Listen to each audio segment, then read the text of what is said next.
வரவிருக்கும் 2026 சட்டமன்ற தேர்தலை ஒட்டி திமுகவில் தமிழக அளவில் கட்சியை 7 மண்டலங்களாக பிரித்து ஒவ்வொரு மண்டலத்திலும் ஒரு பொறுப்பாளர் நியமிக்கப்பட்டு ஆய்வுக் கூட்டங்கள் நடைபெற்று வருகின்றன.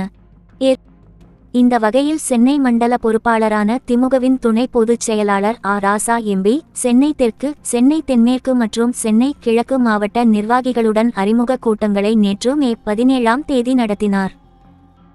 இந்த கூட்டங்களில் மாவட்ட செயலாளர்கள், பகுதி செயலாளர்கள், மாவட்ட செயற்குழு உறுப்பினர்கள், மாநில, மாவட்ட நிர்வாகிகள், அணிகளின் அமைப்பாளர்கள், சட்டமன்ற நாடாளுமன்ற உறுப்பினர்கள் கலந்து கொண்டனர்.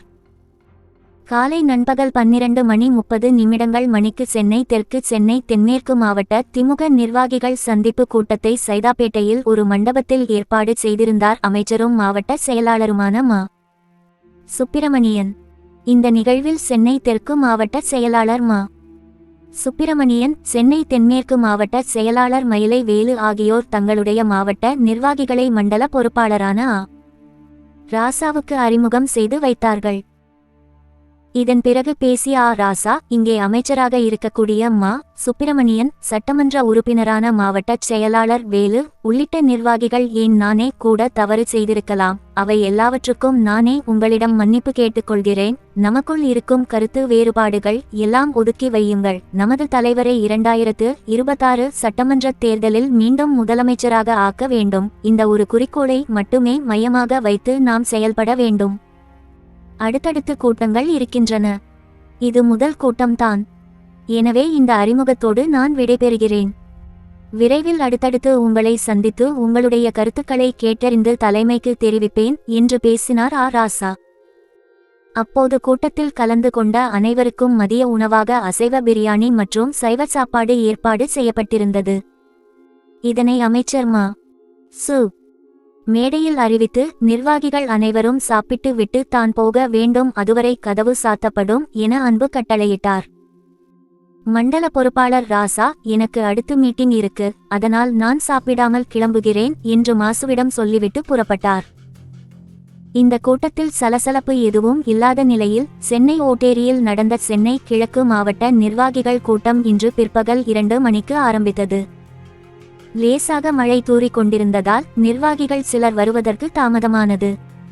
கூட்டம் தொடங்கியபோதுதான் எழும்பூர் சட்டமன்ற உறுப்பினரும் சட்டத்துறை இணைச் செயலாளருமான பரந்தாமன் அரங்கத்துக்குள் வந்தார். அவர் வரும்போது மேடை நிறைந்திருந்தது. மாவட்ட செயலாளரும் அமைச்சருமான சேகர்பாபுவுக்கும் எழும்பூர் எம்எல்ஏ பரந்தாமனுக்கும் இடையேயான மோதல் அனைவரும் அறிந்ததுதான்.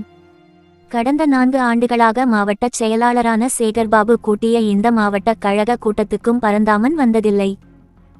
இது தலைமை நியமித்த மண்டல பொறுப்பாளர் பங்கேற்கும் கூட்டம் என்பதால்தான் பரந்தாமன் வந்தார். வந்தவர் மாவட்ட செயலாளரான அமைச்சர் சேகர்பாபுவுக்கு சால்வை அணிவிக்க முற்பட்டார். அப்போது சேகர்பாபு, பரவால்ல, கையிலேயே கொடுத்துடுங்க என்று சொல்லி சால்வையை கையில் வாங்கி கொண்டார். அதன்பின் பரந்தாமன் மேடையில் உட்கார இடம் தேடினார். நிகழ்ச்சி தொடங்கும்போதே வந்துவிட்ட தமிழன் பிரசன்னா மேடையில் அமர்ந்திருந்தார். அவர் அருகே சில நிமிடங்கள் நின்று பார்த்தும் பரந்தாமனுக்கு தமிழன் பிரசன்னா இடமளிக்கவில்லை. இதனால் பரந்தாமன் மேடையில் இருந்து இறங்கி கீழே சென்று முதல் வரிசையில் அமர்ந்து கொண்டார். இதை மண்டல பொறுப்பாளர் ராசா பார்த்துவிட்டு, பரந்தாமன் மேல வாங்க என்று 2 முறை அழைத்தார். அதன்பின் பரந்தாமனுக்கு மேடையில் நாற்காலி போடப்பட்டது. இதன்பின் தயாநிதி மாறன் எம்பி வர, அவர் மேடையேறியபோதுதான் தமிழன் பிரசன்னா எழுந்து தனது நாற்காலியை தயாநிதிமாறனிடம் கொடுத்துவிட்டு இறங்கினார். இப்படியாக கூட்டத்தின் தொடக்கமே சலசலப்போடுதான் இருந்தது. மண்டல பொறுப்பாளரான ராசா, முதல் கட்ட கூட்டம் என்பதால் கலந்துரையாடல் என்று நாம் ஏற்கனவே அறிவித்திருந்தாலும் அறிமுக கூட்டமாகவே தொடங்குகிறோம். நிர்வாகிகளை மாவட்ட செயலாளர் அறிமுகம் செய்து வைப்பார், அதன்பின் நான் பேசுகிறேன் என்றார். அமைச்சர் சேகர்பாபு நிர்வாகிகளை அறிமுகம் செய்து வைத்தார். சட்டமன்ற உறுப்பினர்களை அறிமுகம் செய்து வைத்தபோது தாயகம் கவி, வெற்றியழகன், ஜோசப் சாமுவேல், பரந்தாமன் என்ற வரிசையில் சட்டமன்ற உறுப்பினர்களை அறிமுகம் செய்து வைத்தார். சென்னை கிழக்கு மாவட்டத்துக்கு உட்பட்ட கொளத்தூர் சட்டமன்ற உறுப்பினரான திமுக தலைவர் முதல்வர் ஸ்டாலின் இக்கூட்டத்தில் கலந்து கொள்ளவில்லை. மேயர் பிரியாவை அறிமுகம் செய்து வைத்தபோது கைதட்டல் எழுந்தது. அப்போது தயாநிதி மாறன் எம்பி, இத்தனை நிர்வாகிகளுக்கு இல்லாத கைதட்டல் மேயருக்கு கிடைக்குது என்று கமெண்ட் அடித்தார். அதற்கு அமைச்சர் சேகர்பாபு, அவங்க ஃபீல்டுலயே இருக்காங்களே என ரிப்ளை கொடுத்தார். அப்போது மேடையில் கலகலப்பு ஏற்பட்டது.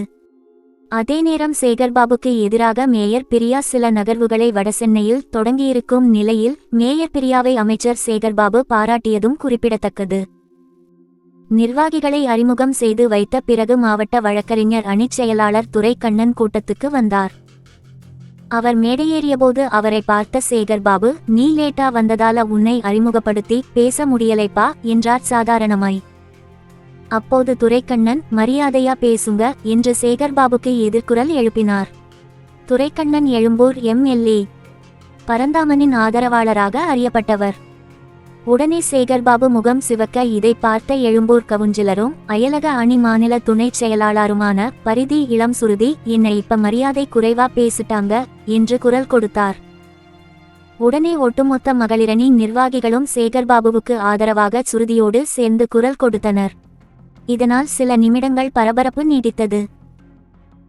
இதன் பின் பேசிய மண்டல பொறுப்பாளர் ஆர். ராசா, இங்கே இருக்கும் அமைச்சர் சேகர்பாபுவாகட்டும், எம்பி தயாநிதிமாறன் ஆகட்டும், நானே ஆகட்டும், யார் தவறு செய்திருந்தாலும் அதற்காக நான் உங்களிடம் மன்னிப்பு கேட்டுக்கொள்கிறேன். நமக்குள் எத்தனை கருத்து வேறுபாடுகள், பிரச்சினைகள் இருந்தாலும் அதையெல்லாம் ஒதுக்கி வைத்துவிட்டு இன்னும் 8-10 மாதங்கள் ஒற்றுமையோடு உழைக்க வேண்டும். தலைவரை மீண்டும் முதல்வர் ஆக்க வேண்டும் என்ற ஒற்றை நோக்கத்தோடு நாம் உழைக்க வேண்டும். மற்ற எல்லாவற்றையும் மறந்துவிடுங்கள். விரைவில் நான் உங்களிடம் மீண்டும் வருகிறேன், கருத்துக்களை கேட்கிறேன். இப்போது திமுகவுக்கு போட்டி என்று யாருமே கிடையாது. நமக்கு போட்டி ஐடி, சிபிஐ, இடி தான். அவர்கள் எப்போது வேண்டுமானாலும் என்ன வேண்டுமானாலும் செய்வார்கள். அதற்கெல்லாம் நாம் தயாராக இருக்க வேண்டும், ஒற்றுமையோடு செயலாற்ற வேண்டும் என்று சைதையில் பேசியதைப் போலவே ஓட்டேரியிலும் பேசி முடித்து 1 மணி நேரத்தில் நிகழ்வையும் முடித்தார். அறிமுக கூட்டம் என்பதால் சின்ன சின்ன சலசலப்புகளோடு முடிந்துவிட்டது. ராசாவின் அடுத்தடுத்த ஆலோசனை கூட்டங்களில் சர்ச்சைகளாக வெடிக்கும் என்கிறார்கள் சென்னை திமுக வட்டாரங்களில்.